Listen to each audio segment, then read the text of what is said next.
Messieurs, bonjour et donc bienvenue à cette table ronde organisée par la Fondation Charles de Gaulle. Je tiens à remercier donc le Conseil général qui nous accueille, les rendez-vous de l'histoire, et également nos intervenants. Et je tiens également à excuser donc Valérie Pécresse qui n'a pas pu être des nôtres aujourd'hui. Alors, avant de commencer cette réflexion commune donc, sur le lien entre le général de Gaulle et les élites locales, je voulais évidemment vous dire un petit peu d'où nous parlons, pour reprendre l'expression à la mode. La Fondation Charles de Gaulle, c'est d'abord un site, en fait, le siège du Rassemblement du peuple français, le parti que le général de Gaulle, on va beaucoup y revenir aujourd'hui, a animé de 47 à 58. Et en fait, cet immeuble, donc, qui est situé rue de Solferino à Paris, est devenu en 1971 un institut de recherche selon le vœu du général de Gaulle, qui en avait exprimé le vœu, et donc c'est André Malraux qui en a été le premier président. Et ainsi, les choses donc, ont vécu jusqu'à ce qu'en 1990, l'Institut devienne fondation et qu'il poursuive sa vie aujourd'hui sous la présidence d'Hervé Guémard. Alors, que fait la Fondation Charles de Gaulle? En fait, c'est trois principaux champs d'activité. Le premier, c'est des activités scientifiques, des colloques, des séminaires, des tables rondes.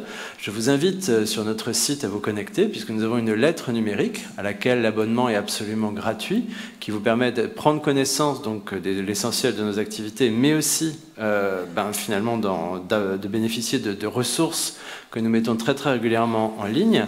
On a des événements donc, à venir, en particulier. On a un gros colloque sur la dissuasion nucléaire qu'on organise avec la direction des applications militaires du CEA en novembre. Un colloque qui va clore les 90 ans de l'armée de l'air en décembre, sachant qu'au moment de la création de l'armée de l'air, en 1934, de Gaulle était détaché au Conseil supérieur de la défense nationale et qu'il l'a vu.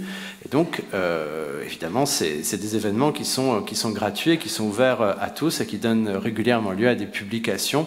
Je me permets de signaler, par exemple, puisqu'on est dans une période de débat institutionnel dense et houleux, Demain la Ve République, un livre qu'on avait publié, donc voici un peu plus de 2 ans, justement, qui fait un petit peu écho, justement, à ce qui se dit aujourd'hui.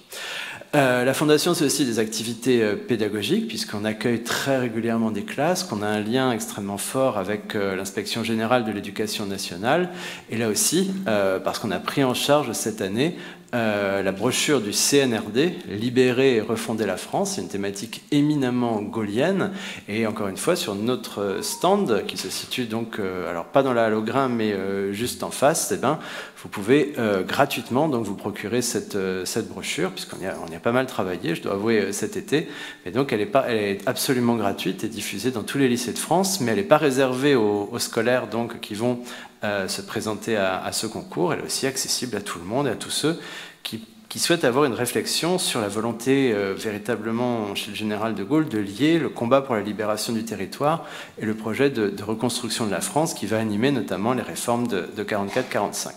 Et enfin, c'est des activités que, faute de mieux, on appelle grand public, notamment notre responsabilité d'entretenir la boisserie, qui est la demeure historique du général de Gaulle, le fait que nous participons au conseil d'administration du mémorial à Colombey-les-Deux-Églises, que nous sommes propriétaires de la Croix de Lorraine, des expositions très régulières, justement. Dernièrement, au musée de l'armée, on avait inauguré cette exposition De Gaulle à Eisenhower, qui est aujourd'hui chez vous, qui a été inaugurée voici un peu plus d'1 heure, donc en présence du président Guémard, et que je vous invite à découvrir.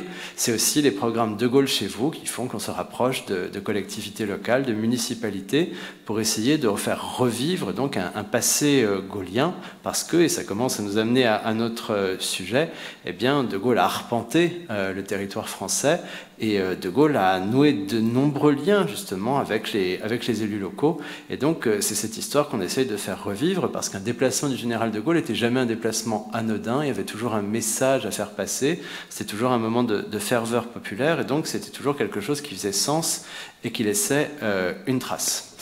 Aujourd'hui, nous sommes réunis pour essayer d'entrer dans le cadre donc proposé par les Rendez-vous de l'Histoire, la ville. Alors évidemment, après avoir réfléchi, il nous a semblé que ce qui pouvait sembler intéressant, c'était d'essayer de faire revivre un aspect de la vie politique du général de Gaulle qui est un peu méconnu, qui est vraiment son lien avec les élites locales, qu'il s'agisse d'élites municipales ou d'élites départementales, et enfin, ce sera l'un des aspects d'élites régionales. Pour en parler, donc deux intervenants. À ma droite, Hervé Guémard, président de la Fondation Charles de Gaulle, qui a publié en 2019 Un homme en guerre, voyage avec Bernard Foll aux éditions Équateur, dont je vous recommande la lecture, et puis surtout qui va achever donc au tout début de l'année prochaine un cycle de réédition de l'ensemble des écrits gaulliens d'avant-guerre avec une publication de Vers l'armée de métier. Et à ma gauche, donc, Marc Fosseux, qui est haut fonctionnaire, mais qui est aussi historien, et qui a, lui, entrepris, on peut le dire, donc un espèce de tour de France gaullien, en essayant de prendre région par région, finalement, pour faire réapparaître, faire revivre donc l'empreinte laissée par De Gaulle. Les deux premiers tomes, c'est Nous autres, gens du Nord, De Gaulle et les Hauts-de-France, qui est paru en 2020, et tout récemment donc est paru De Gaulle et Paris aux éditions Nouveau Monde, donc un livre que d'ailleurs vous dédicacerez tout à l'heure, je crois, Marc. Voilà. Alors, cette thématique, donc, De Gaulle et les élites locales, peut-être que si vous êtes venus nombreux aujourd'hui, c'est parce que c'est une thématique qui surprend un petit peu. Quand on pense à De Gaulle, on imagine évidemment le lien avec la patrie, avec la nation, la France. On imagine aussi le lien très fort de Gaulle avec l'État, l'État qui répond de la France. De Gaulle l'écrit dans les mémoires de guerre, et souvent on associe la vision politique du général au terme de jacobinisme, de centralisation, voire même de verticalité. Mais précisément, l'une des tâches de la Fondation, c'est d'essayer de présenter une vision nourrie d'archives de l'action du général de Gaulle, et d'essayer peut-être justement bien d'aller investiguer des aspects qui sont moins immédiatement évidents. Et quand on essaye d'appliquer justement cette problématique de lien avec les élus locaux au général, on voit apparaître trois types de questionnements. Le premier type de questionnement, c'est tout simplement celui du lien direct, en fait, avec les élus locaux. De Gaulle n'a pas toujours été président de la Ve République, d'une part. Il a d'abord été l'homme qui reconstruit le pays en 1944-45, l'homme qui va prendre soin d'organiser des élections municipales et des élections cantonales avant même les élections législatives en 1945, pour que l'administration qu'il remet en place puisse s'appuyer sur un tissu d'élus locaux. Il est aussi un chef de parti, on aura beaucoup l'occasion d'y revenir, un chef de parti qui va parcourir l'intégralité des départements métropolitains alors qu'il dirige le RPF de manière active, mettons de 1947 à 1952. Et enfin et surtout, il ne faut pas l'oublier, De Gaulle multiplie les déplacements au contact de la population, au contact avec les élus, alors qu'il est devenu président de la République. Et donc, il y a plusieurs fonds iconographiques qui le montrent. C'est toujours des événements extrêmement importants, et surtout, c'est des événements porteurs de sens, puisque De Gaulle s'exprime et qu'il n'hésite pas, lors de ses déplacements en province, comme on dit, eh bien, à prendre en charge, en tout cas à s'exprimer sur des sujets nationaux. Le second point, c'est celui de ce dialogue et de ce qu'on pourrait appeler le dilemme entre la déconcentration et la décentralisation.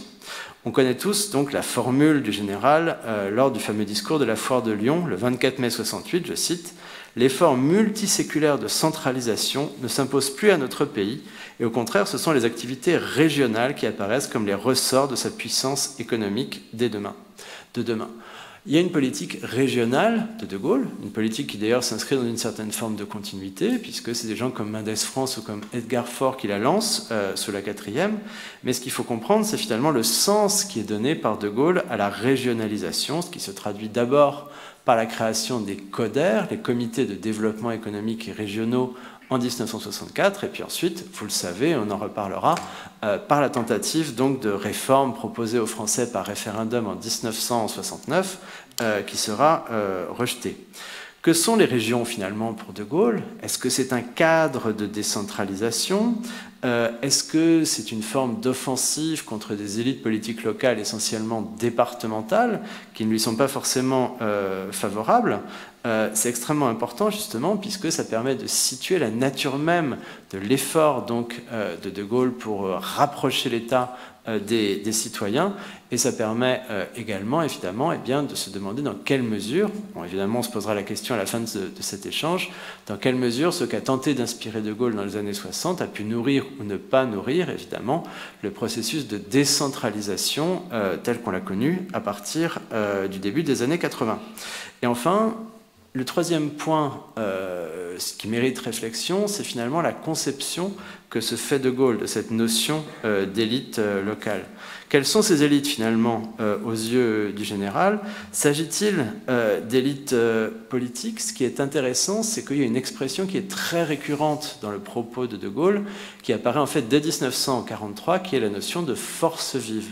Dès 1943, De Gaulle reproche au régime de Vichy, finalement, d'être un État qui flotte au-dessus de la nation et qui est incapable de gouverner ses forces vives. Ce terme de force vive revient chez De Gaulle dans les années 50, plus tard dans les années 60, et on le sait, dans le projet de 1969, la volonté de réformer le Sénat, de le fusionner en quelque sorte avec le CESE, le Conseil économique et social, pardonnez-moi, il n'est pas encore environnemental, il le deviendra par la suite, c'est finalement la volonté de confronter des élus locaux avec ce que De Gaulle appelle les représentants des grandes activités du pays. Mais alors comment est-ce que ce lien peut se faire entre des élites montantes, mais qui ne sont pas des élites élues en quelque sorte, et le monde des élus locaux, et dans quelle mesure est-ce que c'est finalement à l'origine d'une forme de conflit qui va conduire à l'échec du référendum de 69. Je vous propose de développer ces trois points en commençant justement avec cette question des élus locaux.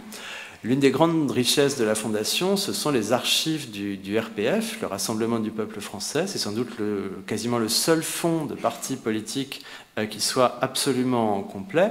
Et quand on consulte ces archives, on retrouve énormément le général de Gaulle sur les routes de France, se baladant de ci, de là, multipliant les réunions publiques, parfois 3 ou 4 en une journée, logeant chez le militant, puisque le RPF était un parti pauvre, modeste pour ne pas dire pauvre, et que De Gaulle n'avait pas forcément les moyens de se payer l'hôtel. Bref, De Gaulle a pendant ces années pratiqué une politique de terrain à une époque où celle-ci était très importante, et puis surtout à l'époque où la politique, c'était un sport de combat, puisqu'évidemment, quand on allait tenir réunion publique, on n'était pas forcément accueilli que par des supporters, on était aussi parfois accueilli par des contradicteurs. Si vous allez dans les mémoires d'Olivier Guichard, il y a des souvenirs de tomates avancées, comme on dit, qui accueillaient parfois De Gaulle et son cortège. Il y a même parfois, quand on s'aventurait dans des villes d'arsenal comme Tarbes, des souvenirs de boulons que les ouvriers communistes avaient pris et mis dans leur poche. Bref, c'est véritablement un sport de combat. C'est cet aspect d'abord de la vie politique du général de Gaulle qu'on va essayer de faire revivre un petit peu. Et je me tourne vers vous, Marc Fosseux. Est-ce que vous pouvez nous évoquer finalement en quelques mots le monde des élus locaux des années 50-60 ? Merci Frédéric. Bonjour mesdames, bonjour messieurs. Je suis très heureux, très honoré d'être avec vous cet après-midi. Je salue la présence aussi de personnalités comme M. Richard et M. Martin Lalande. Alors, je crois qu'avant de commencer, il faut peut-être se remettre un petit peu dans le contexte et savoir un peu de quoi on parle quand on parle d'élus locaux. Parce qu'évidemment, le monde des élus locaux dans les années 50-60, ça n'est pas du tout, naturellement, le monde des élus locaux que nous connaissons aujourd'hui. Alors d'abord, il y a les réalités démographiques. C'est que dans une France des années 50, où il y a à peu près 42 millions d'habitants en France métropolitaine, vous avez seulement 5 départements de plus d'1 million d'habitants, dont un qui écrase tout le reste, qui est le département de la Seine, c'est-à-dire en fait Paris et la Petite Couronne. Vous avez ensuite le Nord, et puis tout de suite après, vous avez la Seine-et-Oise, c'est-à-dire en fait ce qui est aujourd'hui les Yvelines, l'Essonne et le Val d'Oise. Donc vous voyez déjà qu'il y a une disproportion absolument énorme entre les grandes agglomérations, la grande agglomération parisienne et puis le reste de la France. Il n'y a naturellement pas les régions, par définition. Il n'y a pas les métropoles, il y a essentiellement il y a 9 villes de plus de 200 000 habitants, dont, encore une fois, Paris, qui à l'époque fait pratiquement 2 900 000 habitants. Il en fait à peine 2 millions maintenant. Et ensuite, assez rapidement, on a les 9 villes suivantes qui tout ensemble, font moins d'habitants que Paris. Donc c'est un monde qui est quand même assez différent. Il n'y a évidemment pas eu la décentralisation, il n'y a pas les compétences qui sont aujourd'hui celles des collectivités locales. Et enfin, dernière chose, beaucoup de grands élus locaux sont aussi simultanément, ou ont été, ou seront, de très grands élus nationaux, des chefs de parti, à Guy Mollet à Arras, par exemple, évidemment Chaban-Delmas à Bordeaux, etc. Alors, si on regarde maintenant du côté de... Je pense que c'était ça aussi votre question. Si on s'intéresse maintenant au début du RPF, parce que finalement, le RPF est créé en 47, en avril 47, et la première échéance électorale qui vient tout de suite après, c'est pas l'élection législative, puisqu'en fait elle vient d'avoir lieu, et De Gaulle s'est pas présenté, enfin n'a pas présenté des candidats à lui en 46, il faudra attendre 51. La première élection importante nationale, c'est l'élection municipale. Et donc ça va être l'occasion pour le RPF et les gaullistes d'acquérir des positions extraordinairement fortes à peu près partout, enfin, avec des points de force qui sont en gros la France du Nord, du Nord-Est et un peu de l'Ouest, évidemment beaucoup moins le Sud ou le Sud-Ouest, mais des positions extraordinairement fortes, avec un monde d'élus locaux que De Gaulle connaissait assez mal, même s'il a eu un premier contact à la Libération, et donc qui va constituer une ossature extrêmement forte de ce RPF, de ce mouvement gaulliste naissant, qui encore une fois prépare des élections, des échéances nationales, celles de 51, mais qui va beaucoup s'appuyer finalement sur ces expériences locales, ces expériences de maire parfois, typiquement Paris. Alors à Paris, il n'y a pas encore un maire, c'est un président du conseil municipal, mais le président du conseil municipal de Paris qui est élu en 47, c'est le propre frère du général de Gaulle, Pierre de Gaulle, qui sera président du conseil municipal de Paris pendant 4 ans jusqu'en 51. On a la mairie de Lille qui était RPF, on a évidemment Bordeaux avec Chaban, Saint-Étienne, etc., etc. Donc c'est quelque chose qui devient très vite très fort, avec le mode de gouvernement qui est propre au RPF, c'est-à-dire que clairement il y a un chef qui décide, mais des influences assez significatives de la part de ces grands élus. Certains vont quitter quand le RPF aura des difficultés, des déconvenues aux élections suivantes. Certains vont quitter le RPF assez rapidement, soit par conviction, soit parce qu'en fait ils n'étaient pas très gaullistes au départ et qu'ils avaient senti le vent en 47, ça les avait aidés à se faire élire. Par exemple, j'ai retrouvé dans les archives du RPF qu'Alain Poher, fort opportunément, s'est fait élire maire d'Ablon en 47 sous l'étiquette RPF. Évidemment, il ne l'a pas gardé très longtemps. Ou Jacqueline Thome-Patnautre, qui était la maire de Rambouillet, qui est restée très longtemps maire de Rambouillet également, qui était radicale, mais enfin qui a été brièvement, ou le maire de Versailles, parce que j'ai beaucoup étudié, comme disait Frédéric, la région parisienne. Voilà. Mais tout ça, ça va quand même créer tout un réseau extraordinairement fort. De sorte que De Gaulle, quand il revient au pouvoir en 58, il n'est pas, vis-à-vis du monde des élus locaux, dans un monde totalement inconnu. Il y a un certain nombre d'élus qui sont restés des élus en dépit des échecs des gaullistes aux élections de la 4ème République. Et puis, il y a toute une ossature d'anciens militants ou d'anciens élus, je dirais, entre guillemets, de base, enfin des conseillers municipaux, etc., qui, naturellement, vont apporter une force militante et une force politique très importante dès 1958. Merci beaucoup. Alors, je me tourne vers vous, Hervé Guémard. Du point de vue du général de Gaulle, est-ce qu'il y a des signes d'une culture politique qui pourrait l'inciter à comprendre, à sympathiser quelque part avec ces enjeux de politique locale, particulièrement au moment de la Libération? Et question subsidiaire, puisqu'on joue un petit peu sur les périodes de rupture et de reconstruction, est-ce que ce monde des élus locaux va soutenir De Gaulle en 1958, notamment au moment du rétablissement de la Ve République? Merci Frédéric. Je pense que sur cette question importante et assez peu explorée, il y a 2 remarques préalables à faire. La première, c'est qu'avant 1944, De Gaulle ne sait pas à quoi ressemble un maire. Il a 54 ans pourtant. N'oubliez pas que les militaires n'avaient pas le droit de vote jusqu'en 1945. Donc il a connu des hommes politiques de tous horizons dans les années 30, des relations privilégiées avec Paul Reynaud, avec Léon Blum et quelques autres. Mais c'est un homme qui, par sa vie militaire, ne sait pas ce que c'est qu'un maire, et ne sait pas ce qu'est un élu local. Bon. La deuxième remarque préalable, c'est que j'imagine que dans l'esprit du général de Gaulle, le maire, qu'il ne connaît pas, est l'incarnation de la République. Parce qu'il y a beaucoup de jeunes gens et de jeunes femmes dans l'assistance, il ne faut quand même pas oublier que jusqu'aux réformes majeures voulues par François Mitterrand, Pierre Mauroy et Gaston Defferre, jusqu'en 1982, le président du département n'était pas l'exécutif du département, c'était le préfet. Donc, le seul élu qui était exécutif dans la République, c'était le maire, qui était à la fois agent de l'État comme officier d'état civil et chef de l'exécutif de la commune, selon le Code des communes, qui, par ses délibérations, règle les affaires de la commune, c'est-à-dire avait la clause de compétence générale. Donc De Gaulle, qui est très attaché aux institutions, est forcément très attaché à la figure du maire. Et c'est la raison pour laquelle, comme Frédéric l'a rappelé brièvement dans son introduction, mais je voudrais insister là-dessus, les premières élections qui ont lieu sont des élections municipales, alors même que le territoire n'est pas encore libéré. Parce qu'à Brazzaville, en octobre 1940, il avait dit « dès que le territoire sera libéré, les institutions républicaines seront rétablies et nous procéderons aux élections ». Le sous-texte, c'est élections législatives. Bon. Mais en mars 1945, d'ailleurs les Françaises votent pour la première fois, et les militaires pour la première fois, en mars 1945, c'est pour élire des conseils municipaux, puisque les législatives n'auront lieu qu'en novembre 1945.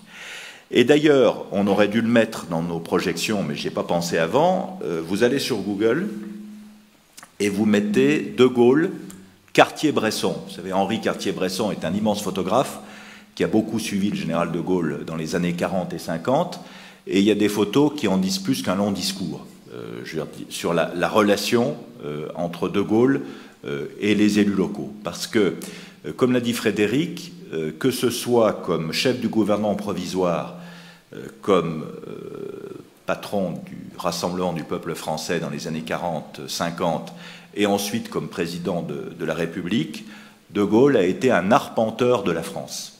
J'avais fait le calcul de la libération de Paris, donc août 1944, jusqu'à son départ en janvier 1946, sous le gouvernement provisoire, dans une France où le tiers des ponts est détruit, où la moitié du chemin de fer est inutilisable.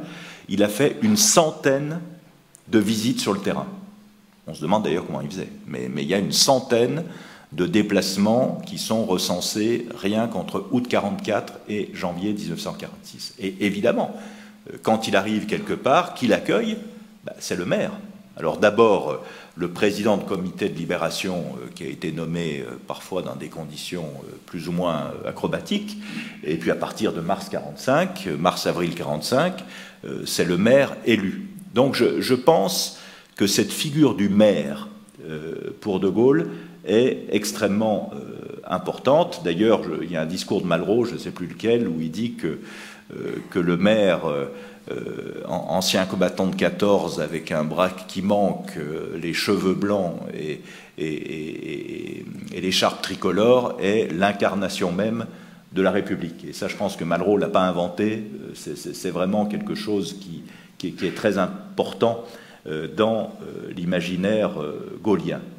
Donc, il a bien conscience qu'en 1944, quand il faut reconstruire, c'est évidemment une tâche de l'État, bien sûr, mais que c'est la commune, qu'est l'échelon de base, à qui va échoir ce travail, puisque les régions n'existent pas, les conseils généraux ont des compétences qui sont bien moins étendues qu'elles ne le sont aujourd'hui, ça n'a strictement rien de comparable. Donc c'est vraiment, j'allais dire, l'État et la commune qui sont les outils de la reconstruction. 1947, élections municipales, son parti a une très éphémère victoire, puisque le RPF, comme il a été dit, représente 40% des voix, avec de très grandes villes traditionnellement socialistes d'ailleurs, comme Marseille ou Lille, qui tombent pour un mandat dans l'escarcelle du RPF, avec, comme on a dit, un succès d'estime au début et assez rapidement une dégradation, mais cela a donné à De Gaulle tout un réseau d'élus locaux. Et même s'ils ne seront pas réélus, pour la plupart d'entre eux, aux élections municipales suivantes, en 1953, puisque c'est déjà le déclin du RPF, ça va lui donner partout où il va en France, voilà, des gens du pays qui sont conseillers municipaux, qui restent en relation avec lui. On est assez frappé dans les archives du RPF, rue de Solferino, par le courrier qu'il pouvait recevoir, y compris d'ailleurs quand il n'était plus à la une, c'est-à-dire pendant la traversée du désert, qui était un vrai désert entre 51 et 58. Donc je pense que dans la formation de la conscience qu'il avait de l'action publique en France, ce rôle des élus locaux, ce rôle du maire, qui est l'incarnation de la République, c'est quelque chose qu'on sous-estime beaucoup. D'ailleurs, ce qui est frappant, c'est que, et j'en termine par là, dans son discours de 1946, bon, vous savez qu'il y a De Gaulle part en janvier 1946, il y a une assemblée constituante qui a été élue en novembre 1945, qui, comme son nom l'indique, est constituante, donc c'est pour élaborer une constitution, et que cette première constitution, dont l'économie générale est connue au printemps 1946, ne sied pas à De Gaulle, si je puis dire, puisque il estime que l'influence du Parti communiste était trop grande dans la rédaction de ce projet constitutionnel et qu'on va dériver vers le régime d'assemblée. Et donc, le 18 juin 1946, il prononce à Bayeux un discours très important sur les institutions. Ce qu'il faut savoir chez De Gaulle, c'est que c'était un grand travailleur. Bon. Donc il a une formation de militaire, militaire, on dirait géostratégique aujourd'hui, mais il n'a pas vraiment de formation juridique. Et on sait aujourd'hui, par de multiples témoignages, qu'à partir de 1944, il se tape la lecture de traités de droit constitutionnel qui discutent avec des universitaires, que René Cassin, qui est un grand juriste, qu'il a rejoint à Londres début juillet 40, est pour lui un formateur au droit extrêmement important, et donc il a une vraie réflexion sur les institutions politiques. Bon. Et dans ce discours de Bayeux, il dit qu'il faut que l'on ait un président de la République qui ait des pouvoirs. Bon. C'est-à-dire qu'on renonce à la constitution Grévy de 1877, où en fait le président de la République avait son propre chef abandonné le pouvoir que lui donnaient les lois constitutionnelles de 1875. Bon. Et ce qui est frappant, c'est que sous la troisième, le président a été élu par l'Assemblée, les députés et les sénateurs. Et De Gaulle dit il faut que le président soit élu par un collège plus large. Et ce collège plus large, c'est députés, sénateurs et grands élus locaux. C'est-à-dire, en gros, c'est le collège sénatorial. Et à l'époque, il ne parle pas d'élection au suffrage universel. Donc, c'est bien la preuve qu'à ce moment-là, il a pris conscience de l'importance des maires, puisqu'il dit il faut que le président de la République soit élu par les maires. Alors il changera d'avis un peu plus tard, en 1962, puisqu'en 1958, il sera élu par ce collège électoral élargi, en gros 80 000 grands électeurs, et une des raisons pour lesquelles en 62, 4 ans plus tard, il opte pour l'élection au suffrage universel, c'est qu'il craint que ce monde des élus locaux, qu'il respecte pourtant beaucoup, soit trop conservateur. Oui, non, ce que je voulais dire, mais qui va tout à fait dans le sens de ce que vient de dire Hervé, De Gaulle, bon, d'abord, c'est un homme plutôt de stabilité institutionnelle, donc il n'est pas, même si on verra par la suite que avec tout ce qu'il fait en région parisienne, les régions, etc. En fait, il va vraiment créer des réformes d'ampleur, mais c'est quand même quelqu'un qui est attaché à une certaine stabilité institutionnelle, et c'est vrai que c'est parfaitement exact. Il voit dans le maire l'élément de base sur lequel l'État, et localement les préfets, peuvent s'appuyer. Et je dirais qu'il a certainement d'ailleurs peut-être plus d'estime et de considération pour les petits maires que pour les maires des grandes villes, parce que les maires des grandes villes, souvent, il estime qu'ils sont trop politisés. On le voit d'ailleurs dans des visites, par exemple typiquement les visites à Lille. Il va évidemment assez souvent à Lille pendant ces différentes périodes, que ce soit naturellement à la Libération, pendant le RPF et sous la Ve République. Et autant les premières visites se passent très bien, la dernière visite se passe en fait très mal. C'est du 23 au 26 avril 1966, donc il vient d'entamer son deuxième mandat. L'élection présidentielle, avec un deuxième tour qui l'oppose à François Mitterrand, a eu lieu seulement 3 mois auparavant. Et le maire de Lille, qui à l'époque est Augustin Laurent, qui est par ailleurs, parce que ça se faisait beaucoup à l'époque, qui était aussi le directeur d'un journal local qui s'appelait Nord Matin, publie le matin de l'arrivée de Gaulle à Lille: le chef de l'État vient occuper la région.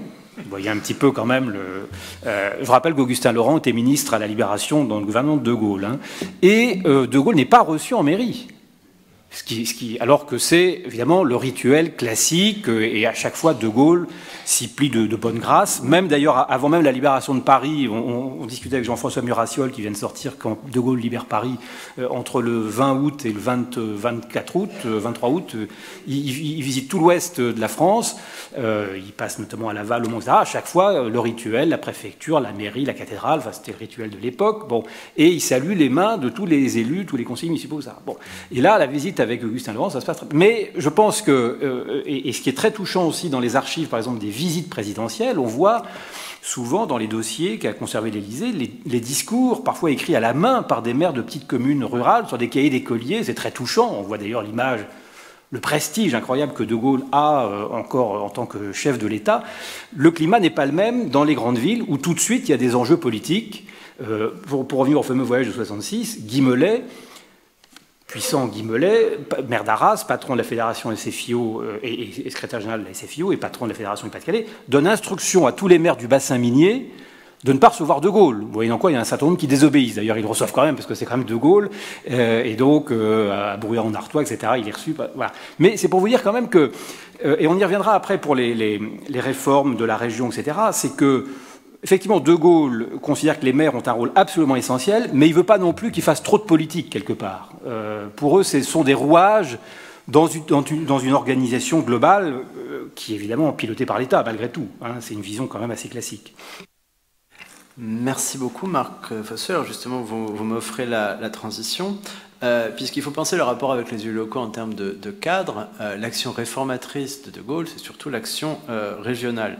Et là, je cite Catherine Grémion, donc une spécialiste de ces questions, qui écrit « Seuls 3 hommes se sont situés à contre-courant des déterminismes notabiliaires et partisans que vous évoquiez, pour réfléchir à des structures de représentation et de pouvoir différentes, combinant à la fois plus de décentralisation et plus de représentation fonctionnelle, je cite, Charles de Gaulle, Pierre Mendès France et Michel Rocard. » Alors, il y a une histoire gaulienne de l'intérêt pour les régions, qui n'est d'ailleurs pas seulement portée par Charles de Gaulle lui-même, c'est aussi Michel Debré, qui est l'un des grands penseurs justement de l'usage du cadre régional pour l'action de l'État.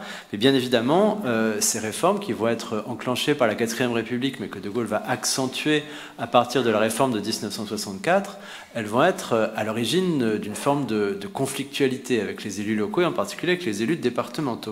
Alors je me tourne vers vous, Marc Fosseux, la création des CODER, les comités d'orientation et de développement économique régional. Est-ce que finalement pour les élus locaux, qu'ils soient municipaux ou départementaux, c'est une forme de déclaration de guerre ? Alors, je n'utiliserai pas cette expression, même si parfois ça peut être interprété comme ça par certains élus. Mais d'abord, il faut rendre à César ce qui est à César, si je puis dire. Les régions de programme, comme on disait, alors certes, il y a la grande réforme de 64 dont on va parler, mais en réalité, elles ont été créées un peu avant. Il y a eu un décret de 55 signé d'Edgar Faure, et puis même, si on veut bien chercher un petit peu, en fait, c'est sous Vichy qu'on a commencé à voir. L'idée avait même commencé à germer d'ailleurs à la fin de la Troisième République.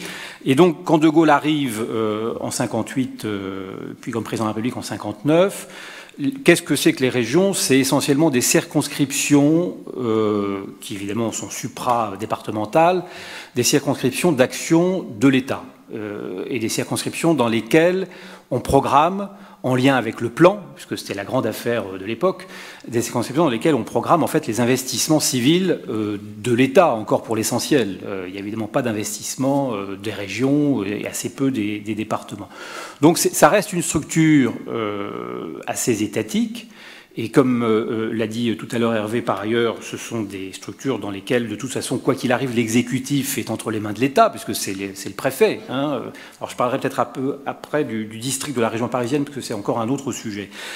Et ce qui se passe en 1964, c'est que De Gaulle décide, et c'est vraiment la volonté de Gaulle, hein, parce qu'en fait, il y a tout un débat. Vous dites Michel Debré. Michel Debré n'est pas très régionaliste, à vrai dire. Non. Il y a tout un débat chez les gaullistes entre des gens qui sont plutôt attachés à éventuellement une décentralisation, si tant est qu'on entende par décentralisation ce qui est la réalité de la décentralisation d'aujourd'hui. Mais en fait, une décentralisation qui passe essentiellement par les communes et les départements. Et je rappelle que Debré, en fait, propose une espèce de redécoupage de la France en grands départements, qui sont un peu à mi-chemin entre les départements et les régions. Mais il ne veut pas entendre parler de régions, Debré. Et d'ailleurs, la réforme, elle date de 64, elle ne date pas... donc c'est Pompidou, c'est pas Debré. Et puis De Gaulle, qui est à la fois attaché quand même au département, parce que c'est un homme d'ordre, c'est un militaire, il aime bien la stabilité quand même. Mais en même temps, la région, ça lui plaît bien aussi, parce que ça fait le lien avec le plan, ça fait le lien avec l'État, ça fait moderne, etc. Donc, et typiquement, l'évolution de la région parisienne, il y a cette tension permanente, parce que vous avez d'un côté la création du district de la région parisienne. Alors je rappelle d'ailleurs, le premier délégué du district, c'est de l'ouvrier, mais en fait son prédécesseur, c'est Sudreau, hein, qu'on connaît bien à Blois, qui a été le commissaire, à la fin de la quatrième, était le commissaire à l'aménagement, à la construction de la région parisienne. Bon. Mais donc le district, alors c'est un instrument complètement dans la main de l'État, qui est vu par les élus comme quelque chose d'intolérable, d'extrêmement autoritaire. Et puis, De Gaulle, il fait en même temps la réforme des départements de la région parisienne. Et il veut justement... donc on casse, vous savez, le département de la Seine, hein, donc ça intervient... Voilà, donc, et la Seine-et-Oise, donc on crée les départements qu'on connaît aujourd'hui. Et là aussi, il y a des débats au sein du gouvernement, parce que tout le monde ne voit pas forcément la nécessité. Par exemple, Debré, il n'est pas vraiment pour ça. Debré, il est pour une espèce de grand Paris, comme le Grand Londres, c'est-à-dire Paris s'étend. Il n'a pas très envie qu'on crée des départements de petite couronne, dont d'ailleurs on pense, en partie à juste raison, qu'on va les apporter aux communistes. Bon. Et De Gaulle, finalement, il est à la fois sur ce terrain, il pousse à fond de l'ouvrier, ce qui provoque parfois des crises terribles au sein même de la majorité gaulliste, et en même temps, il croit au département. Alors, les codères, c'est très intéressant parce que finalement, ça annonce aussi le référendum de 69, cette affaire. Puisque l'idée de Gaulle, c'est... Il prend conscience, avant même mai 68, finalement, et avant même son ballotage de 65, qui, on le sait, va beaucoup le marquer, il prend conscience qu'il faut quand même rapprocher un peu l'État des Français. Et ça passe par ces régions qu'il veut créer. Et pour ça, il en confie la responsabilité, alors encore une fois d'abord aux préfets, les grands préfets de la période gaulienne, mais aussi à ces codères, qui sont des assemblées assez vastes, dans lesquelles les élus sont un peu noyés, finalement. C'est-à-dire qu'on associe les représentants du monde socio-économique. Alors la visite à Lille est absolument extraordinaire de ce point de vue-là, parce que De Gaulle reste pendant 4 jours à Lille. Il fait des petits sauts de puce, il va à Dunkerque, il va dans le bassin minier, il va à Calais, mais il reste fondamentalement à Lille. Il passe des heures à recevoir tous les représentants des corps intermédiaires, des organismes socio-professionnels. On dit parfois De Gaulle, on n'avait rien à faire. Je peux vous dire, il passait des heures à entendre toutes les doléances de tous les bassins d'emploi de tout le Nord-Pas-de-Calais. Bon, on n'imagine pas ça. Et la réunion du CODER se passe aussi très mal. Pourtant, il fait venir tout le gouvernement, Pompidou en tête, à la préfecture. Tout le monde assiste à l'installation de la CODER du Nord. Et les élus de gauche boycottent la réunion parce qu'ils se trouvent intolérable qu'il n'y ait pas que des élus dans cette nouvelle institution. Et d'ailleurs, le premier président du CODER du Nord-Pas-de-Calais est un patron. Alors ça provoque une crise d'ailleurs avec les élus, donc les portes claquent, les gens partent, ils reviennent, etc. Enfin bon, passons. Et finalement, il y a un arrangement qui est trouvé. Le premier vice-président est un élu, gaulliste d'ailleurs, mais le fait que ce soit un élu, déjà pour la gauche, c'était déjà très important. Et alors, est-ce que c'est une déclaration de guerre? Je ne dirais pas ça. Je pense que De Gaulle certainement voulait un peu noyer les élus dans cette décentralisation telle qu'il la concevait. Et la réforme du Sénat, la réforme de 69, c'est tout à fait ça. Mais il sait bien aussi qu'il ne peut pas faire sans les élus, naturellement, notamment les maires des grandes villes.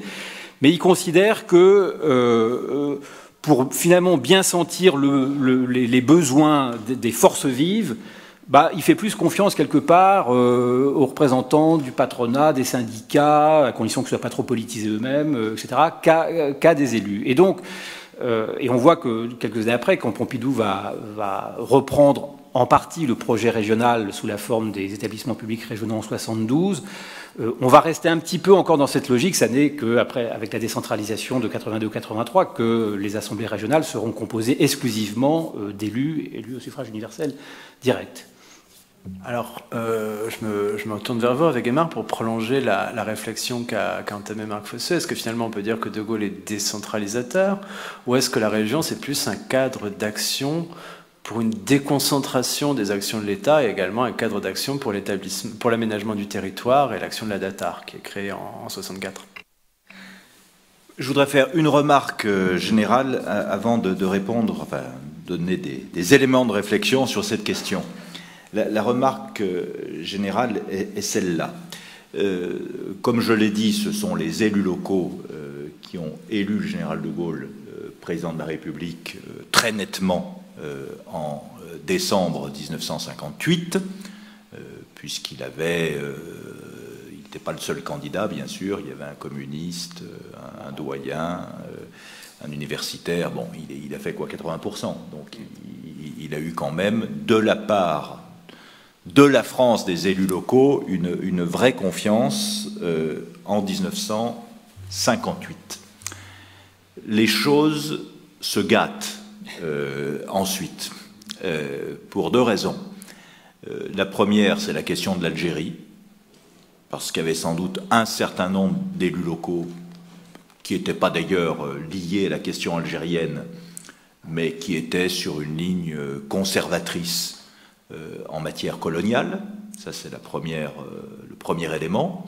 Et le deuxième élément, c'est bien évidemment sa décision de 1962 de proposer aux Français par référendum d'élire le président de la République au suffrage universel. Bon, et évidemment, cela suscite notamment au Sénat une très forte opposition, et y compris à l'Assemblée nationale, dont je vous rappelle qu'elle a voté la seule motion de censure réussie de la Ve République, puisque le gouvernement Pompidou a été renversé en octobre 1962. Il y a une escalade verbale avec le président du Sénat, Gaston Monnerville, élu du Lot.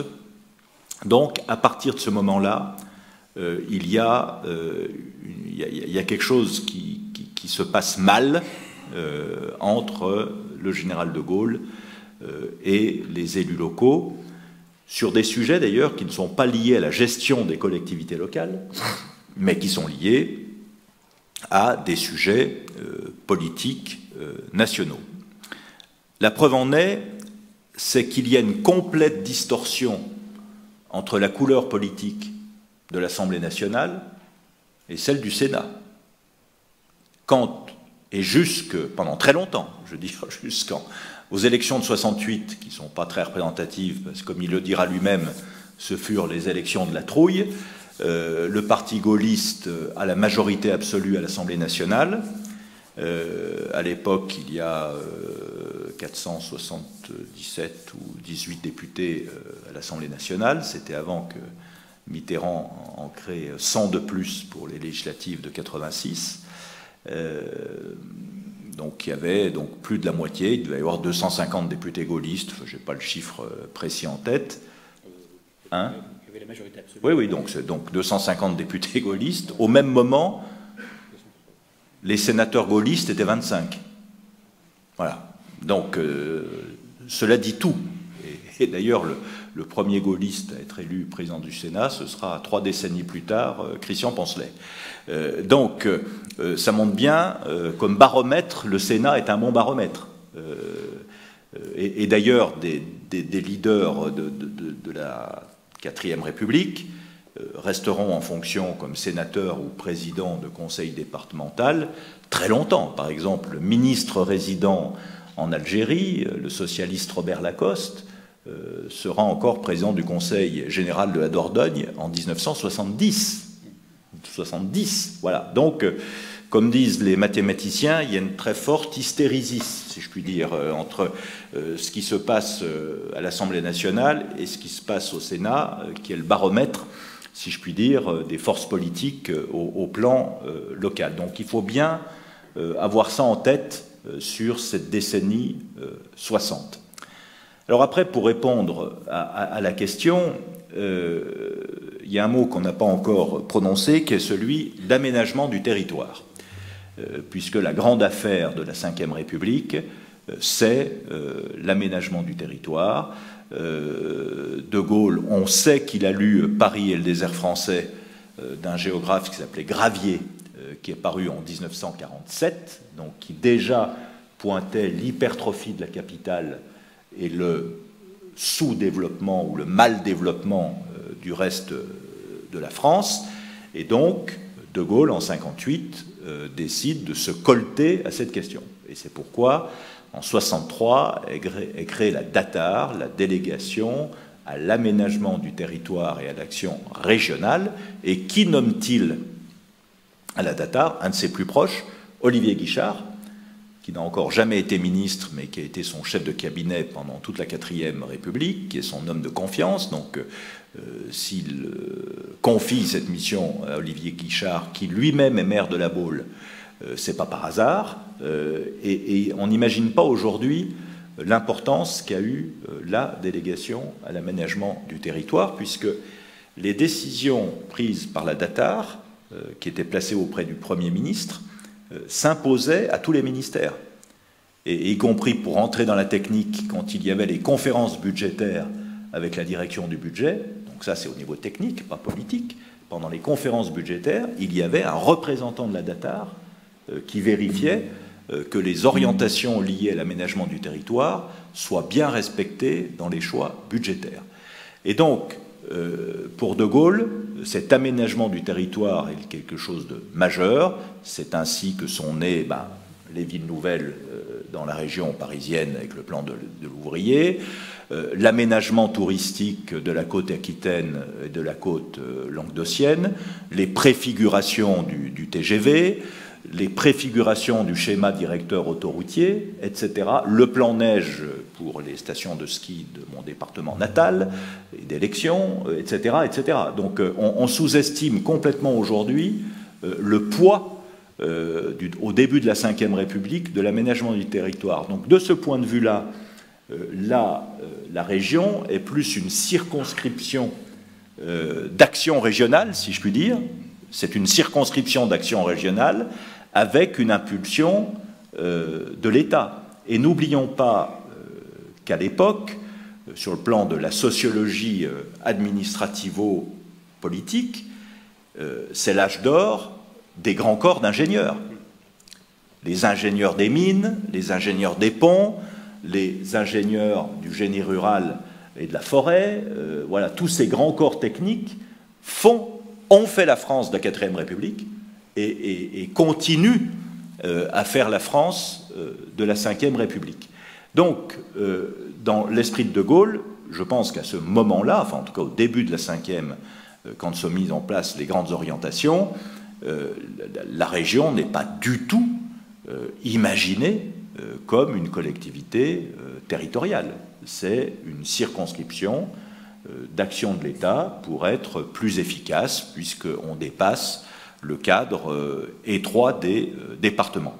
Et de ce point de vue-là, le rôle des CODER est extrêmement important, puisque, comme on l'a dit, il n'y a pas que des élus, mais il y a aussi ce qu'on appelle les forces vives. Les syndicats, les organisations d'entreprises, parce qu'on est sur le développement économique. Alors justement avant de vous donner la parole, c'est le dernier point justement que je voulais investiguer un petit peu, c'est cette notion de force vive.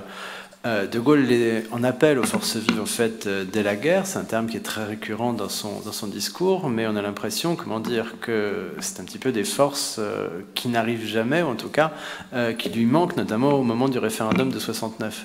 Alors Marc Fosseux, à votre avis finalement, qui sont les forces vives ? Alors, c'est une très bonne question, et effectivement, on aurait pu... je pourrais aboutir à la même remarque que ce que vous venez de faire, c'est que ces forces vives, quelque part, elles étaient où en 69 ? C'est... la réforme des régions et la réforme de la région parisienne, d'ailleurs, de ce point de vue-là, sont assez illustratives de ce besoin qu'a De Gaulle, bien sûr, de s'appuyer sur des représentants ou des relais locaux, mais qui ne soient pas uniquement des élus. Et finalement, il y a quelque chose d'un peu paradoxal dans la réforme, dans le référendum de 69, c'est qu'on fait des régions des collectivités locales, c'est écrit dans le texte de loi référendaire. Donc les régions vont devoir attendre 1982 pour devenir des collectivités locales, mais elles auraient pu le devenir en 69. Mais des collectivités locales qui sont quand même assez largement dans les mains de l'État, puisque c'est toujours le préfet qui est l'exécutif, il y a ce comité régional avec des représentants des forces vives, etc. Bon.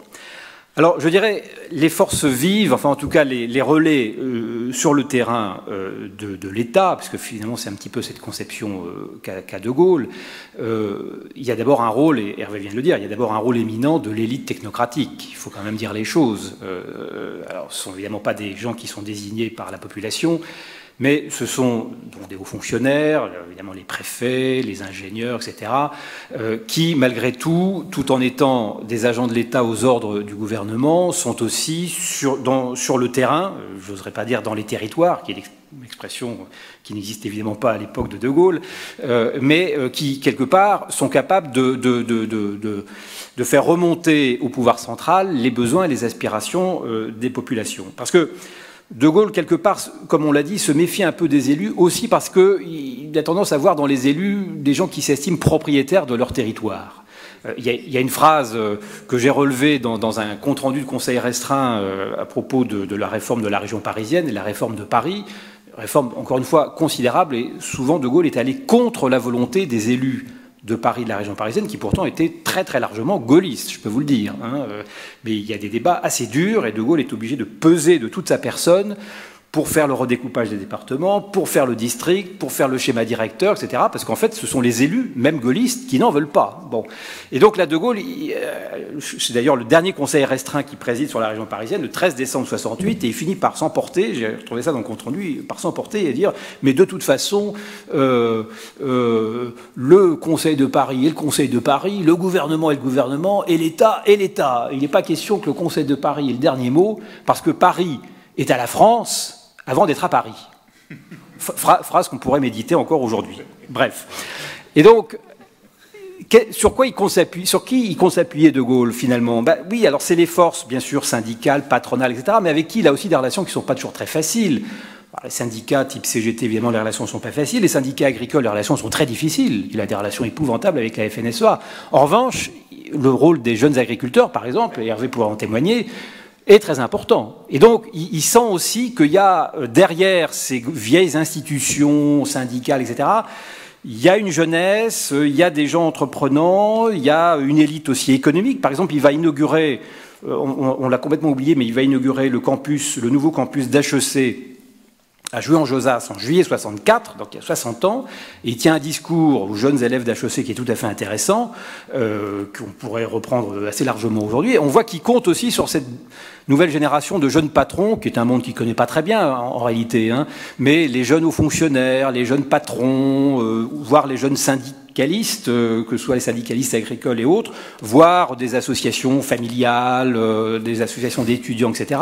Et c'est tous ces gens-là qu'on veut aussi un peu mettre en avant dans la réforme de 69, pour avoir des représentants qu'on estime plus représentatifs, si vous me permettez cette tautologie, que des élus qui ont des opinions un petit peu parasitées par des approches partisanes, etc. Alors, on voit que c'est difficile, et finalement, comme vous l'avez dit, il n'y arrive pas réellement. Alors, c'est d'ailleurs un débat qui est toujours ouvert aujourd'hui, hein, la société civile, ses représentations, etc., etc.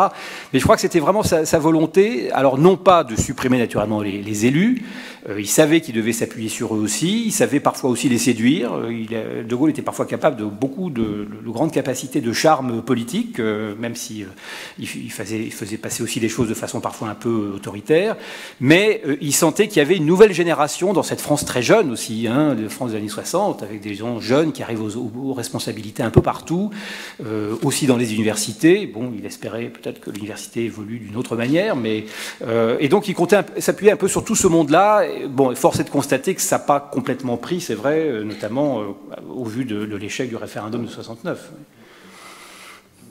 Le mot de la fin, pas le mot de la fin, puisqu'on va débattre, mais je voudrais juste faire en vrac quelques remarques. La première est pour dire que De Gaulle a toujours été sceptique sur, comment dire, l'esprit d'innovation des élites. Bon, parce qu'il l'a vécu lui-même au sein de l'institution militaire. Donc il est à la fois respectueux de l'ordre établi, on va dire, des institutions telles qu'elles sont, mais il est aussi d'un très grand scepticisme.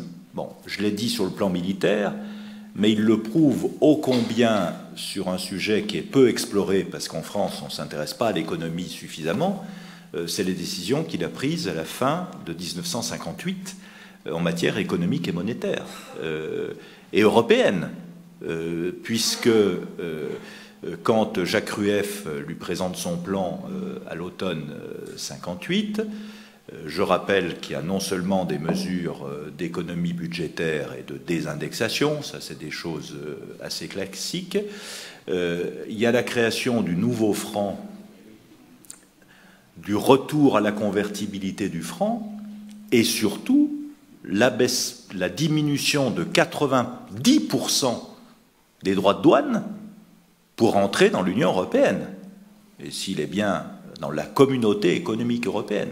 Parce que je vous rappelle que le traité de Rome a été signé en 1957, il a été ratifié en France la même année, avec d'ailleurs des surprises quand on regarde qui a voté pour et contre. Par exemple, vous serez sans doute très surpris d'apprendre que Pierre Mendès France a voté contre. Et il faut lire son discours qui est très intéressant, qu'on pourrait qualifier aujourd'hui de souverainiste, entre guillemets, au sens étymologique du terme. Bref, quand De Gaulle arrive en 1958, comme il est présumé nationaliste et étroit d'esprit, tout le monde dit l'Europe c'est fini, et la France va pas ratifier, va pas respecter ses engagements d'ouvrir ses frontières au 1er janvier 1959. Bon. Et à l'époque, tout le monde est contre. Le patronat est contre, les agriculteurs sont contre, les banquiers sont contre, l'équivalent de l'Association française des banques sont contre, une grande partie des élus sont contre, et une grande partie, la totalité des hauts fonctionnaires, à part quelques-uns, sont contre, et la quasi-totalité de son gouvernement est contre. Bon, et d'ailleurs, ça chauffe au sein du gouvernement. Enfin, on a maintenant des témoignages sur un conseil des ministres qui dure 6 heures, en décembre 1958, entre Noël et jour de l'an. Pour prendre ce paquet de mesures. Et donc, ils décident de les prendre contre l'avis des élites. Et d'ailleurs, Marc parlait tout à l'heure de Guy Mollet.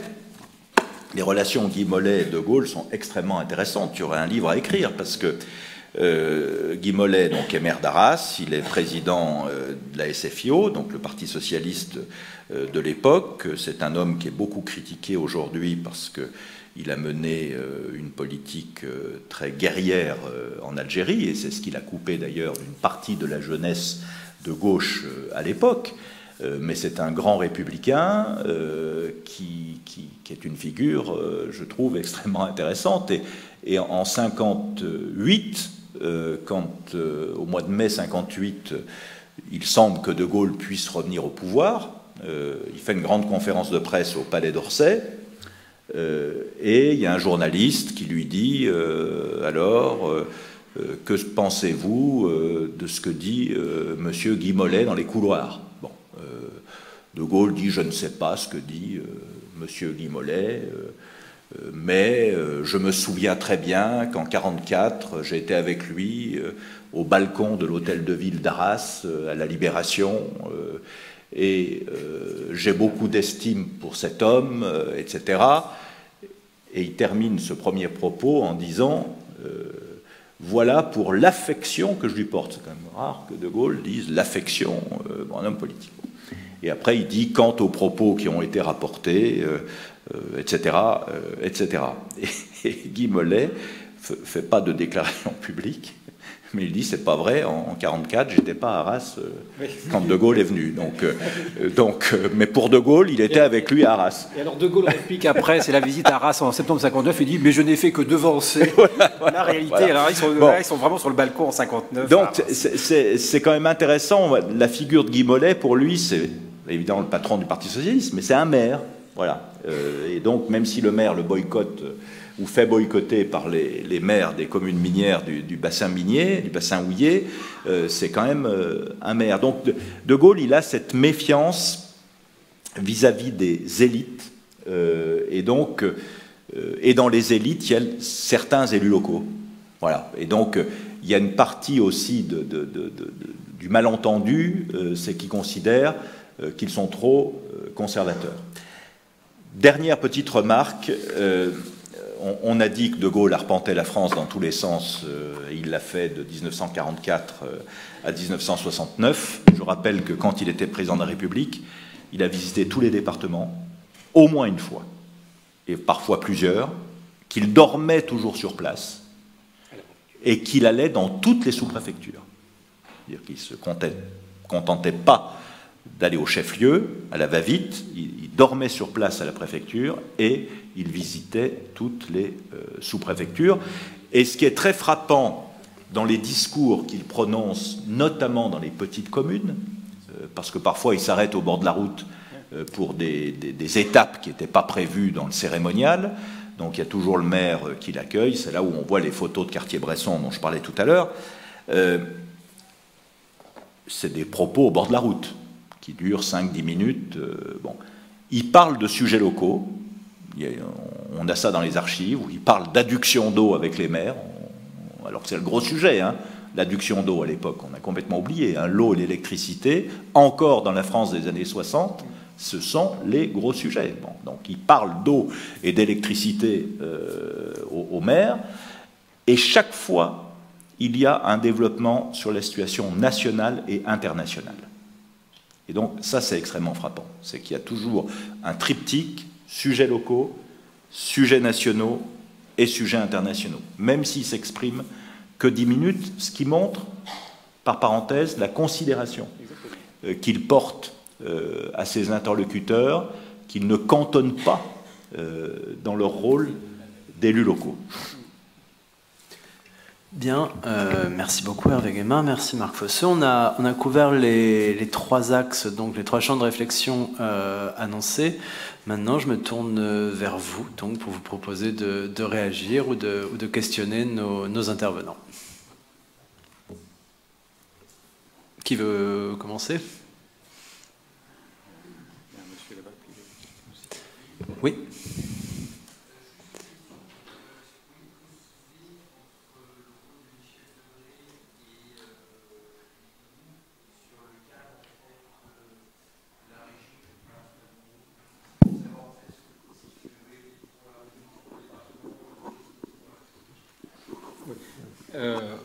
Debré est plutôt départementaliste, hein, clairement.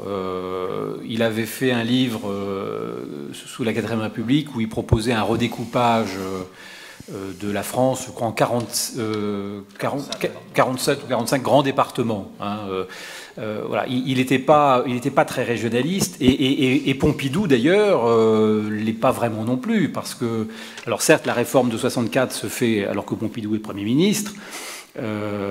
Mais il va reprendre la réforme régionale en 72, donc là Pompidou est président de la République, mais de façon plutôt en retrait par rapport au projet de Gaulle de 69. Hein. La région n'est pas reconnue comme une collectivité locale, est simplement un établissement public régional, présidé par le préfet naturellement. Et lors de son dernier voyage présidentiel, qui est un voyage d'ailleurs très douloureux, parce qu'il s'évanouit à un moment donné dans les salons de la préfecture à Poitiers, c'est le 24 janvier 1974, donc il meurt en fait 2 mois et demi après. Il vient parler justement de la région, alors là c'est la région Poitou-Charentes, qui d'ailleurs n'existe plus depuis, et il dit mais il ne faut pas que la région ni n'écrase ce qui est en dessous d'elle, ni ne se dresse face à ce qui est au-dessus d'elle. Donc on voit que, je dirais, dans le logiciel gaulliste de l'époque, la région n'est pas encore complètement admise, et certainement pas, en tout cas, comme collectivité locale à part entière. Et je reviens à la réforme de la région parisienne, le district, qui aurait dû être transformé en région en 69, mais le district de la région parisienne est en fait un établissement public complètement à la main de l'État, et l'État a très très peur, moins de Gaulle que les élus gaullistes. L'État a très peur que, en faisant un vrai pouvoir local, ça devient... alors, j'aurais peut-être pas dit ça si Valérie Pécresse avait été là ce soir, mais enfin, on voit que l'État gaulliste, dans les années 60, a très peur d'une grande région, de la région parisienne, qui serait un concurrent direct pour l'État. J'ai sous les yeux, grâce à la magie d'Internet, la carte qu'a fait Michel Debré en 1945, dans un livre qui s'appelle « Refaire la France ». Alors, puisqu'on est à Blois, je vais vous dire ce que ça donne ici. On garde le département du Loiret tel qu'il est. Le Loir-et-Cher est divisé en 3. Il y a le nord du département le sud de l'Eure-et-Loire qui rejoint le Loir-et-Cher. Et il y a une partie du Loir-et-Cher qui est avec l'Indre-et-Loire. Voilà. Et donc on aurait eu un grand département avec la totalité du Loiret, une partie du Loir-et-Cher et une partie de l'Eure-et-Loire, et l'Eure-et-Loire n'existant plus, puisque le nord de l'Eure-et-Loire serait avec un département de Versailles qui ne s'appelle pas encore Yvelines. Voilà. Donc voilà, c'est pour l'histoire. Hein. Mais Debré avait fait cet exercice... sur la base des sous-préfectures, en fait, des arrondissements. Voilà. Et donc, il y avait 45 grands départements. Moi, ce qui me frappe en tant qu'élu local, je suis toujours président du conseil départemental de ma Savoie natale, c'est qu'il ait fallu attendre 1982 pour que le président du département en soit l'exécutif. Et à l'époque, d'ailleurs, ça ne choquait pas grand monde, hein. On avait quand même un système où dans les départements, on avait des élus, puisqu'on avait les conseillers généraux, donc c'est les services de l'État qui préparaient le budget était voté par les élus, et après c'est le préfet qui exécutait. Donc on était... Alors, ce qu'il faudrait écrire, et je ne suis pas sûr que ça ait été fait en matière de sociologie administrative, c'est quel était le pouvoir d'influence des élus sur la décision du préfet. Parce que le préfet n'a quand même pas intérêt à se mettre trop à dos les élus, mais le président du département n'était pas l'exécutif, et il n'avait qu'une magistrature d'influence. Hein.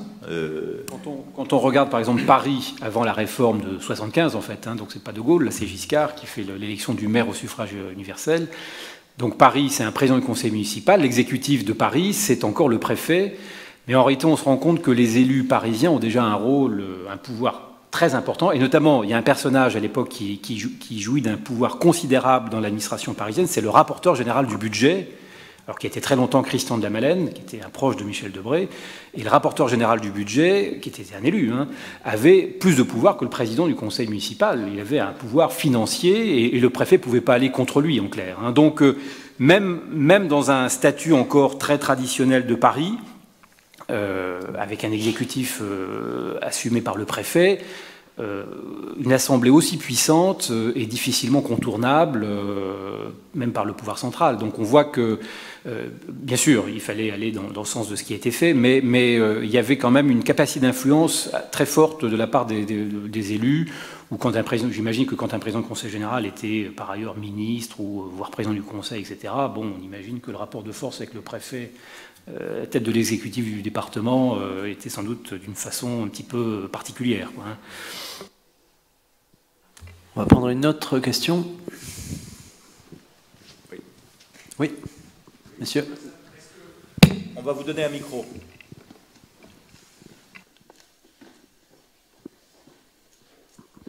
Oui, simplement, est-ce que vous avez quelque chose de spécifique à nous dire sur les relations de De Gaulle avec les élus des départements et territoires d'outre-mer, compte tenu effectivement de sa vision de la France dans le monde, etc.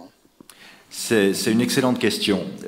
Quand De Gaulle revient aux manettes en 1958, ce qu'on appelle la France hors les murs, si je puis dire, est extrêmement composite, si je puis dire, puisqu'on a les départements algériens qui dépendent du ministère de l'Intérieur. Il y a un condominium franco-britannique dans le Pacifique, les Nouvelles Hébrides, l'actuel Vanuatu, qui dépend du ministère des Affaires étrangères. Le reste dépend de ce qu'on appelle le ministère de la France d'Outre-mer, ex-ministère des colonies, qui est rue Oudinot à Paris. Bon.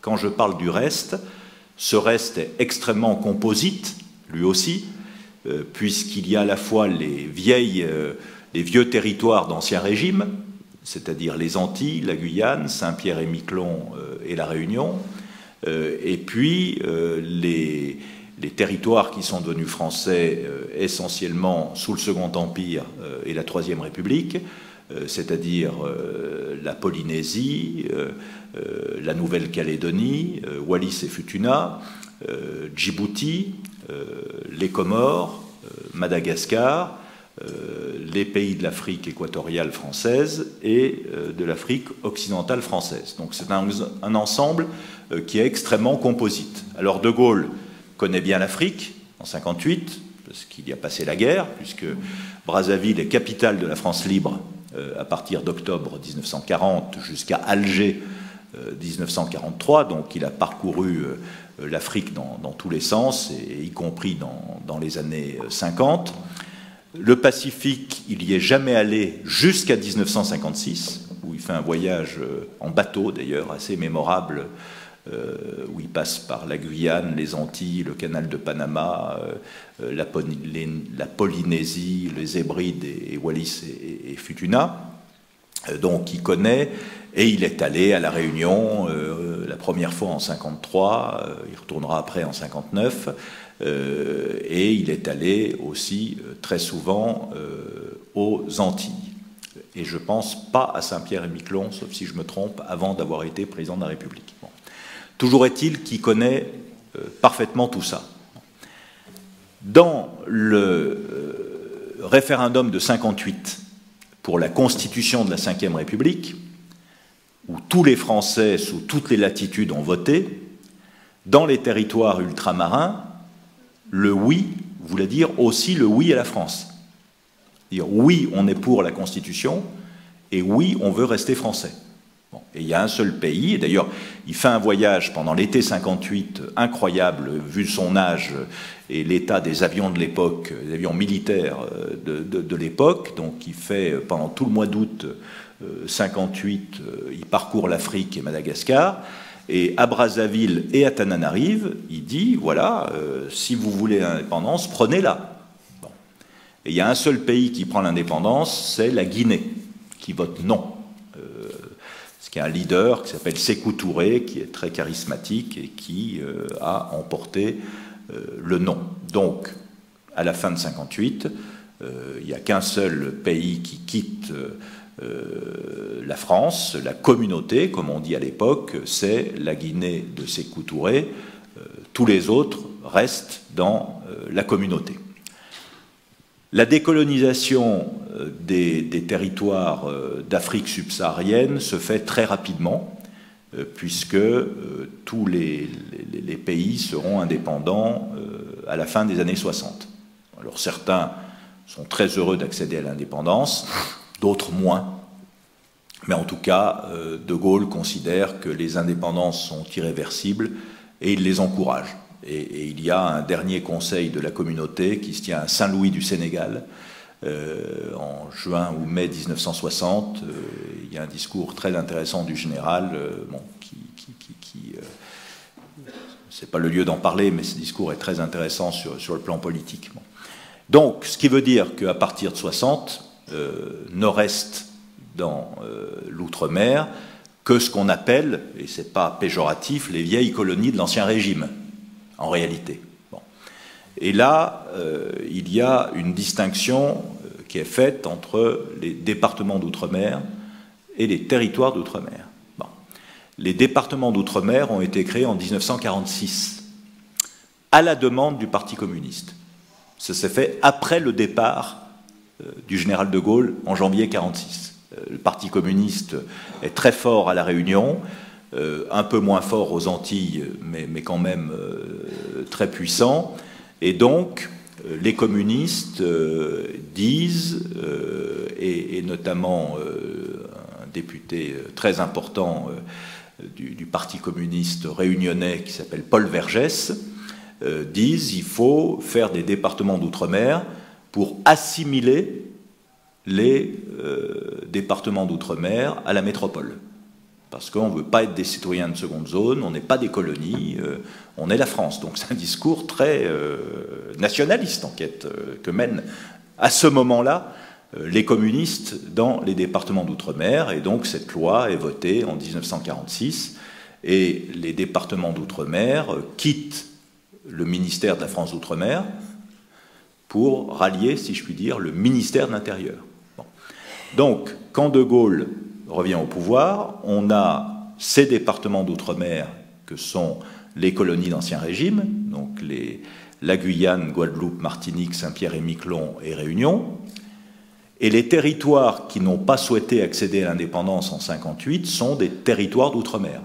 Donc on a Djibouti, qu'on appelle le territoire français des Açars et des Issa, les Comores, le territoire des Comores, qui auparavant était une dépendance de Madagascar et qui a été détaché de Madagascar en 1956 lors de la loi cadre de Fer.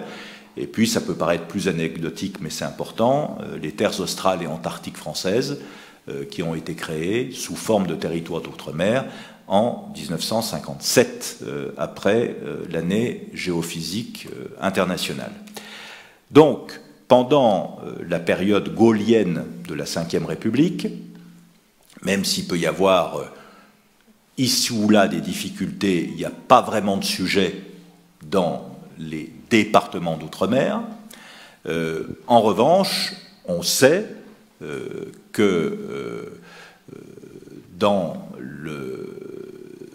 l'océan Indien, puisque les deux sont dans l'océan Indien, on sait que les Comores et Djibouti, tôt ou tard, accéderont à l'indépendance. Donc, il y a, je ne vais pas rentrer dans les détails, mais il y a des statuts qui évoluent dans les années 60 aux Comores et à Djibouti. Djibouti devient le territoire français des Afars et des Issa, où il y a d'ailleurs des troubles assez violents en 1967, ce qui est moins le cas aux Comores.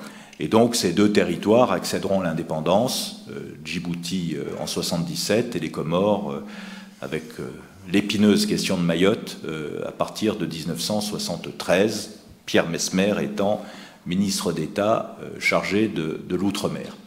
Et dans le Pacifique, le condominium franco-britannique durera jusqu'en 1980, donc après le départ de Gaulle, c'était une curiosité de droit international, et il y aura là aussi en Polynésie et en Calédonie des statuts successifs sur lesquels je ne vais pas m'étendre. Tout ceci pour dire que De Gaulle était très concerné par l'outre-mer. Et il a fait de très nombreux voyages pendant toute la période de la Ve République dans les départements et territoires d'outre-mer. Il est allé en Calédonie plusieurs fois, il est allé en Polynésie, un peu partout. Donc c'est vraiment des sujets qui lui tenaient à cœur. Et en général, même toujours, le ministre en charge de l'outre-mer était un homme de confiance. Oui. Est-ce que vous pouvez nous rappeler quelles étaient les grandes lignes du projet de décentralisation qui a été refusé 69, oui. Oui, je voulais savoir quelles étaient, si vous pouviez nous rappeler les grandes lignes du projet de décentralisation qui a été refusé par le référendum de 69, et dans quelle mesure il était différent de ce que Gaston Defferre et François Mitterrand ont fait en 82. Alors, comme je le disais tout à l'heure, le projet de 69 prévoyait de faire des régions des collectivités locales, ce qui est autre chose qu'un établissement public contrôlé par l'État, donc une vraie forme d'autonomie malgré tout. Le texte allait même jusqu'à prévoir que ces nouvelles régions aient un droit, je dirais, d'adaptation réglementaire. C'est un débat qui revient très souvent, hein, mais qui là, quand même, pour le coup, montre, je pense, une réelle volonté d'aller dans le sens de la décentralisation et la prise de conscience de la part de Gaulle que, et même si évidemment il était très soucieux de garder sa cohérence d'ensemble à la Ve République, hein, eh bien il pouvait être justifié, selon les cas, que les représentants régionaux, sous le contrôle encore une fois des préfets, puissent adapter des textes réglementaires à une réalité locale. Il y avait un pouvoir, une capacité financière de lever des impôts plus grande, mais tout ceci quand même sous un contrôle très étroit des préfets et des services de l'État. Hein. Mais donc, voilà. Et puis dernière chose, comme je disais tout à l'heure, il n'y avait pas d'assemblée. Enfin, on crée un conseil régional, donc le CODER disparaît dans la réforme de 69, mais on crée un conseil régional qui reste encore constitué en grande partie, alors pour partie quand même d'élus, mais les parlementaires. Bon, or, en 69, les parlementaires, enfin en tout cas les députés, sont quand même très très majoritairement gaullistes, donc de ce point de vue-là, le gouvernement ne prenait pas trop de risques. Des représentants des grandes collectivités, des conseils généraux et des grandes villes dans la région, mais aussi, comme je disais tout à l'heure, des représentants des forces vives, entre guillemets. Voilà. Donc il y avait à la fois quand même une avancée assez réelle et qui, à certains égards, peut déjà un peu annoncer quand même la réforme de 82. Donc de ce point de vue-là, le projet de 69 est un peu plus audacieux que celui qui sera effectivement adopté 3 ans plus tard sous Pompidou, mais avec quand même toujours un lien très très fort avec l'État, la tutelle de l'État, le rôle du préfet exécutif de la région. Et je ne crois pas que De Gaulle avait vraiment imaginé que les régions puissent avoir comme exécutif des présidents élus par une assemblée politique. Alors, pour autant, quand on regarde par exemple la situation de Paris, il n'était pas complètement contre une idée d'évolution du statut de Paris, et notamment la question de l'élection d'un maire à Paris. Comme je disais tout à l'heure, ça n'interviendra que plus tard sous Giscard, mais il a eu des échanges notamment avec Roger Frey, qui était ministre de l'Intérieur, au moment où il fait cette réforme de la région parisienne dans les années 60, où on crée les nouveaux départements, au moment où Paris d'ailleurs devient simultanément département et ville, et donc se sépare de ces communes de la banlieue. Et Frey aborde un peu la question, et De Gaulle dit « oui, bon, on verra plus tard, il faut d'abord digérer la réforme ». Mais enfin, ce qui montre qu'il n'était pas forcément complètement fermé à l'idée, et d'ailleurs son frère, qui était décédé, puisque Pierre de Gaulle est mort en 59, mais son frère, quand il était président du conseil municipal de Paris dans les années 50, enfin 47-51, était assez favorable à une émancipation parisienne, si je puis dire, par rapport à l'État. Donc ce projet de 69, il est à certains égards très novateur, très audacieux, et sur d'autres points, en revanche, on restait dans quelque chose de très orthodoxe quand même. J'en profite pour faire une précision. C'est que la différence entre une collectivité territoriale et un établissement public, c'est que l'établissement public est régi par ce qu'on appelle le principe de spécialité. C'est-à-dire qu'il ne peut faire que ce qui est dans ses statuts. Il ne peut pas financer des actions qui ne sont pas dans ses compétences. Alors qu'une collectivité territoriale, qui a ce qu'on appelle la clause générale de compétence, peut intervenir sur à peu près tous les sujets. Et donc ce débat sur la clause générale de compétence est intervenu récemment lors de la loi NOTRe, qui a reconfiguré les compétences des départements et de la région, en disant qu'il faut que les départements et les régions n'aient plus la cause générale de compétences, parce qu'en gros ça fout le bazar et tout le monde se mêle de tout, si je puis dire. Donc si, je pense, De Gaulle et Pompidou, puisque le statut de la loi de 72 sur les régions étaient un établissement public régional, c'était un EPR, c'était pas une collectivité territoriale, c'était sans doute, même sûrement, cette volonté que chaque niveau de collectivité fasse bien ce qu'elle a à faire, et ne disperse pas ces financements sur d'autres actions. Donc c'est toujours un débat très actuel. On va prendre une dernière question, monsieur. Oui, bonjour. Je voulais savoir quelle était la relation de Gaulle avec les préfets. Est-ce que pour lui c'était de simples exécutants, et peut-être à mettre en regard par rapport à la vision initiale, voilà, sous le consulat, la vision de départ? Oui, bon, par définition. Voilà, j'ai été moi-même dans le corps préfectoral, mais par définition, les préfets sont des exécutants pour un pouvoir central. Enfin, et je pense que de ce point de vue-là, De Gaulle ne déroge pas naturellement à la règle. Alors, les préfets sont quand même, dans la République gaulienne, ont une très grande considération de la part du pouvoir, de la part de De Gaulle. De Gaulle reçoit systématiquement tous les préfets quand ils sont nommés dans un poste. Voilà, mais enfin, quand ils font une connerie, ils sont virés. Hein. Je veux dire, c'est instantané. Hein. Il y a la fameuse histoire d'un préfet de Charente-Maritime qui était viré parce que dans la nuit, il y a un gars qui s'est échappé de la prison de Saint-Martin-de-Ré. Le préfet, il était pour rien, mais enfin, pour De Gaulle, c'est le préfet qui doit payer. Donc de ce point de vue-là, il n'y a pas de... Voilà, le préfet n'est pas là pour discuter, comme le ferait un politique, ce que décide le gouvernement. Mais De Gaulle accordait toujours une grande considération au préfet. Il y avait dans ses rituels de visite dans les départements, systématiquement, le préfet était, je dirais, au premier rang. Il montait dans la voiture du général. Il y a d'ailleurs parfois des scènes assez rigolotes où, par exemple, De Gaulle fait un voyage en juin 65, il visite ce qui est encore la Seine-et-Oise, qui va bientôt disparaître au profit de l'Essonne, du Val d'Oise et des Yvelines. Et alors, à chaque changement de département, il fait descendre le préfet, par exemple, il fait monter le préfet, le préfet délégué, parce qu'on avait déjà nommé des préfets pour les futurs départements, le préfet délégué des Yvelines, et puis arrivé à la limite entre les Yvelines et le Val d'Oise, le préfet descend, et c'est le préfet du Val d'Oise qui monte dans la voiture à côté du général. Bon, et le préfet est dans la voiture avant que les élus aient pu accueillir le chef de l'État. Donc il y a incontestablement un corps préfectoral qui est un petit peu au zénith. Hein. Je pense que ça explique aussi beaucoup de choses dans la façon dont la décentralisation ensuite s'est faite en 82, parce qu'il y a quelque part aussi une forme de revanche vis-à-vis de cette élite technocratique. Mais encore une fois, les préfets, ils sont là pour exécuter. Hein. Il n'y a pas de doute là-dessus. Si le préfet qui est pas loin là nous entend, enfin bon. Très bien, mais en tout cas, nous avons droit à 1h30. Le temps est écoulé. Merci encore.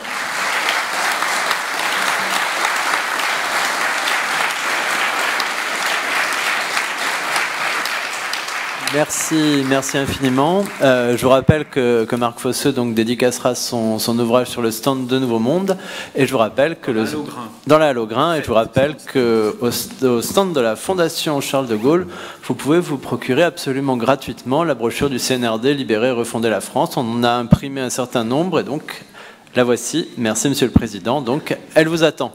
Merci beaucoup pour votre attention. Au revoir.